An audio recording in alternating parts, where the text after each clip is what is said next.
Welcome to the Rim Break Rodeo. We hope this video helps. You start by securing power and the payload. Place your camera or phone on the quick-release plate and tighten the thumb screw so it won't shift. This prevents rebalancing.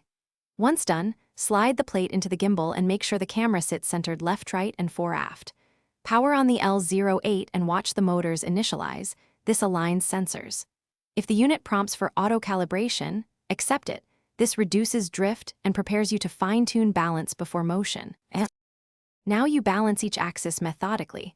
Unlock the roll, tilt, and yaw locks and slide the camera until it stays level when motors are off, then relock. This minimizes motor strain, so the L08 uses less power and tracks smoother. Once balanced, choose your shot mode.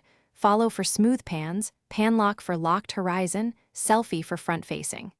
Next, fine-tune joystick sensitivity and gimbal speed in the menu. Doing this lets you control responsiveness without jitter during dynamic moves. You're ready to shoot. Execute a simple pan, tilt, and roll to confirm smooth tracking.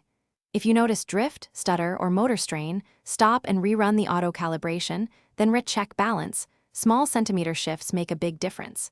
Make sure firmware is current to fix performance bugs and tweak motor strength. Finally, secure all screws and carry a small toolkit. If a plate screw loosens during a shoot, you can correct it fast and avoid a nightmarish fall. Thanks for watching. Consider subscribing if we helped you.